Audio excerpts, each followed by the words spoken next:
Let's Science is brought to you by the StarQuest Production Network and is made possible by our many generous patrons. If you'd like to support the podcast, please visit sqpn.com/give. 3, 2, 1.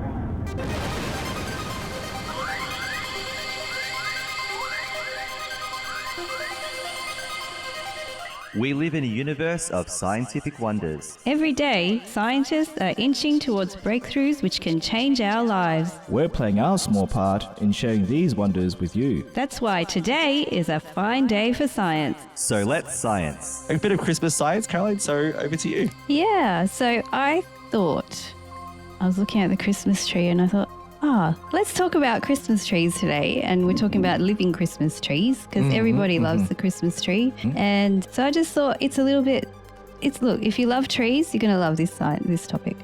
So, and I thought I'd go through traditional trees and then I thought I'd talk about trees that we use here in Australia more and more commonly, right?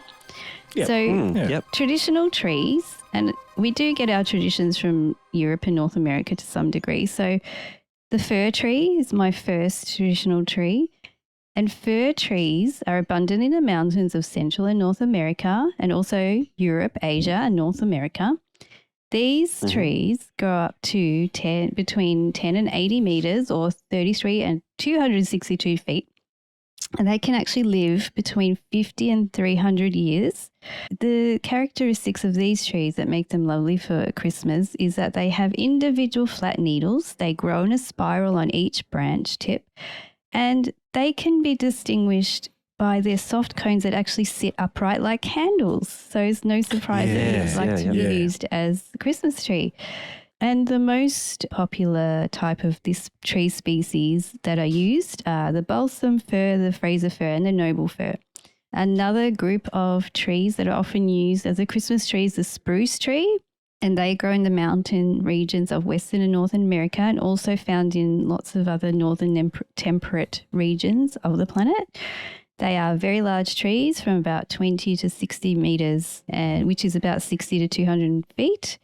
When they're mature, and they have whorled branches, which means they radiate from a single point, and the tree has a conical shape, so that traditional cone type tall shape. Yeah. And they're distinguished by their needles, which are four-sided and attached singly to a small peg structure on the branches, and by their cones, which hang downwards after they're pollinated. And the most well-known spruce trees in America that are used are the blue spruce, the Norway spruce, and the white spruce. And then there's the good old pine tree, and compared to spruce and fir trees in clusters, which makes the trees look denser even though they have fewer branches than other evergreens. The pine trees are also more sparse, which allow you to decorate them with bigger ornaments in the holidays. Okay. And these trees can grow between 20 and 70 meters or 70 and 230 feet tall. So we know that a lot of people, even here in Australia, it's a tradition to go to a place where you can buy a living tree. You can cut the tree down and you can keep it alive for a little while in a bucket, or another nice way to do it is to buy a nice young one, and if you have room in your garden, then you can plant it afterwards. Yeah. Cool. Just quickly, so in the Northern Hemisphere, those trees you mentioned, you said the word evergreen. Yes. They're all evergreen trees because obviously, And that's one of the symbols of why we use a Christmas tree, isn't it? Because they are an evergreen tree. Yeah. Cool. Yeah. Oh. Yeah. So, all right. So, yes, in Australia, you can go and buy these trees. Similar trees to those, but there's an ever-growing tradition now of using native Australian trees. And some of them have the conical shape and some of them have other features which make them nice to use as a Christmas tree. So the first one I thought I'd talk about is the Norfolk Island pine, and this one does look very much like a standard Christmas tree. So it's the nice triangular symmetrical shape. It's got nice, wide, evenly spaced branches. And in nature, it grows along the coast and it grows well in deep sand. It also has a high tolerance for salt and wind, which is great if it's on the coast. On the coast, Young, small trees of this species do grow indoors, and you can often get them as a pot plant so you can have them in your house. Cool. Okay. They're perfectly suited to Australian climates because they prefer bright light, indirect light, but they don't require much maintenance. So you just keep them in your house and let them go. Great. That's a great idea. Yeah. Yeah, so you can have this one indoors until it gets really big and then you can put it outside. And I'm just looking at some pictures. Yeah. Sorry, quickly, Yeah. because I Googled this, Yeah. right? Yeah. So you've got, like you said, this pot plant. Yeah. You got these massive trees, Yes, all the same this. And someone here has even done a Norfolk Islands pine bonsai tree forest. Yeah, So, which is, you yeah, can. amazing. Yeah, Very versatile tree. it is. Yeah. It is. And you said they grow really large and they can grow up to Yeah. between 50 and 65 meters. And they take their time actually growing that tall, but they Yeah. have very large trees. Yeah. This pot plant to this giant thing. Yeah. So another tree that I thought I'd talk about, and this is one of my favorites, I've spoken about it on the podcast before, it's another large tree, is the good old Wallamai pine. Yeah. And it's commonly referred to as the dinosaur tree because That's right. Yes. Yep. fossils tell us that this tree existed between 200 and 100 million years ago and once covered all of Australia.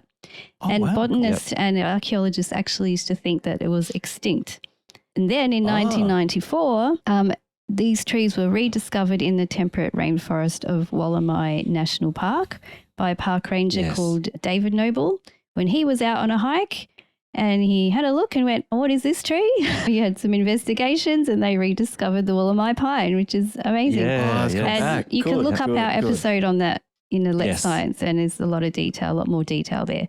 And Wallamai pines are among the rarest and most ancient species on Earth, actually. Amazing. They are. Yep.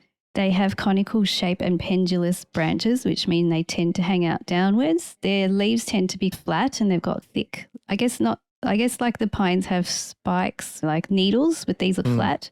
Flat. Yeah. They can grow up to about 40 meters tall.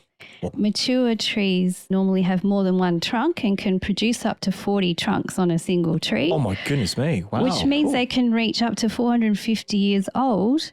And some trees can be hundreds, if not thousands of years old because they keep producing these trunks. Yeah. It's great for hanging Christmas decorations. You can actually have one in a pot, like I do have one in a pot in the garden. So you can you put it inside, decorate it. You can put it back outside in the garden. Cool. And once again, Good choice. if you have room, plant it in the ground. Yeah. And these plants have been propagated and sold in nurseries now to encourage people to purchase them, increase their population. Cool. And even some That's a good botanical idea. gardens in our Yeah. local area are starting to plant these trees. Yeah. Good, so we can good. actually see them in the wild Yeah. or in the nature, not in the wild, but in the ground. And yes, so I do have my one and it is next on the list to be decorated with Yes. Amazing. decorations. Good choice. Good choice. I like that one. So next is the South Esk pine. So this one is found in Tasmania. It is one of 11 species of conifer that are native to Australia. It's a small evergreen tree with upward angled and dense branches. It has bluish green foliage and grows up to about 6 meters. In their native habitat, in the bush, they typically rely on fire to open and release the seeds. However, if the fires are too hot or frequent, they won't survive. And we do know that there are other types of Australian plants, such as the Banksia, that rely on the process of needing fire to open up the seeds and the cones to drop their seeds. So often in a bushfire, the bush tends to regenerate pretty quickly, actually, unless it's been really intense, like Really a few years ago, intensified, which yeah. kind of Yes, devastate yes. parks in New South Wales. But yeah, the cones are so tight that they need the fire to open up and the seeds will drop and the plants will regenerate. So the South Esk pine has been listed as a nationally endangered species and due to its habitat being largely cleared for agriculture, and they are only found in specific areas of Tasmania naturally, which makes them quite rare. So to protect this native plant, such as the Wallamai pine, the South Esk pine reserve was established in 1998. This reserve covers an area of northeast Hobart and is owned by the Palawa Indigenous people. they are also being cultivated and encouraged to be grown at home in a plant pot or to grow in your garden and to keep the species going. Yeah. And also beautiful to decorate with lovely Christmas decorations. And Lindsay, these are all great choices, these Australian natives. I love them. They are. And now this is another very popular one that you will see everywhere. It's the woolly bush. This beautiful plant has very silvery foliage with soft velvety texture. Ah, yes. It's native to the south coast of Western Australia. And I think this one is a real favourite. I've seen it being sold in Bunnings or even in Woolworths, all decorated as a Christmas tree. I have actually got 3 of them in my yard. I love them so much. This plant is particularly popular to use as a Christmas tree as it has a silvery tinge to the leaves, which can make it resemble like a light snow covering, which is often like snow. Which is associated with the Northern Hemisphere Christmas. But I reckon in Australia it more resembles like the bright summer sunlight reflecting off the leaves, or like when the surface is really hot. So that's another way to look at it for us Aussies down here. So the woolly bush goes into a 1 metre to 5 metre tall shrub. So it's really good for growing. So you can have it in your house in a pot, and you can have it as an indoor plant, and then you can put it outside like the others when the Christmas period is over. And when it does make little orange flowers, which birds love as well. So I love bird attracting plants as well. So that's one of them. This is turning into an episode of Better Homes and Gardens now. Yes, it is. It is. We like to cover all areas of science on this podcast. Yeah. Trees are part of it. And so just as a side note, I have a couple of other native trees that are in my front yard that we dress up every year as Christmas trees. One is a Banksia that I spoke about before. It's the Banksia Red Dawn, and it makes beautiful, large, rust reddish, cylindrical shaped flowers. So if you think of a Banksia, there are many types of Banksia. Some are even called like candle flowers because they have like kind of thinner, longer flowers. So that depends on the species. And then I have another one called a Dawson River Weeper, which is a type of callistemon. Or we often call them the bottle brush tree. See bottle brush everywhere. Yes, the most common one is like the red one. So you see like a bottle brush type flower. Yep. And yes, we put lights and decorations on those as well in our front yard.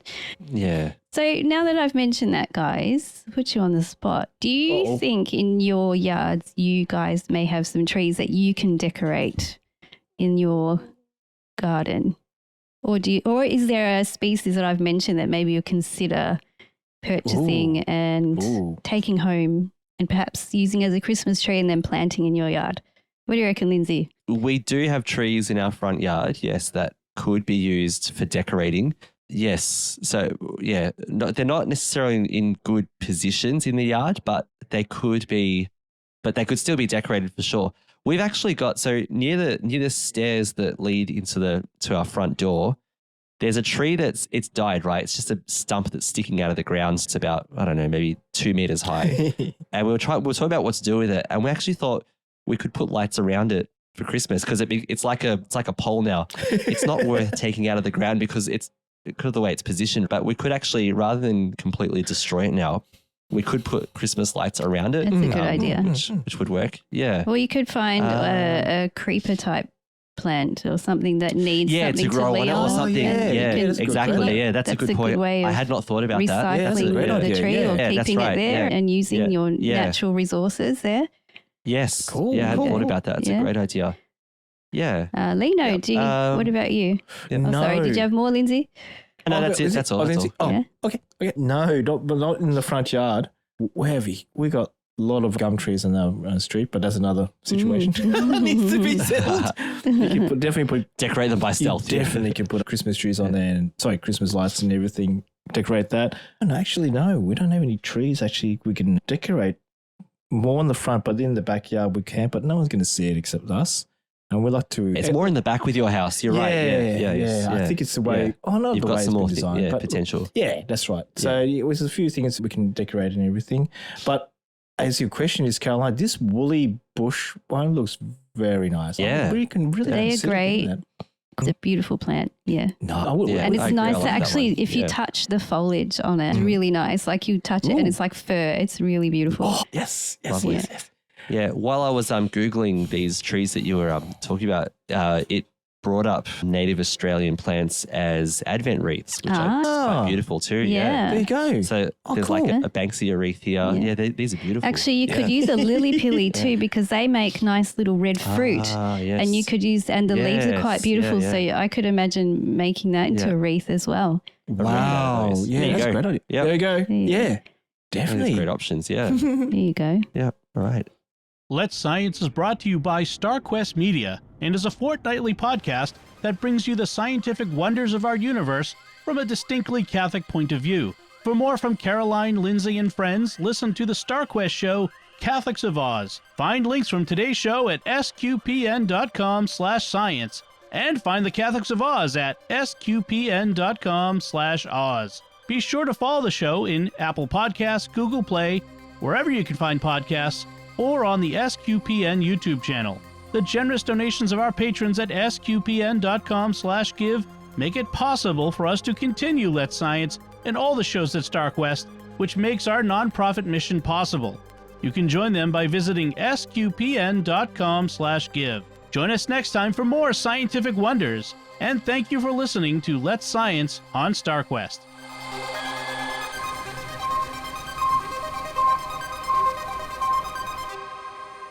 Here's another show on the StarQuest network you're sure to enjoy, The Secrets of Star Trek. Find it wherever fine podcasts are found or at sqpn.com/Star Trek.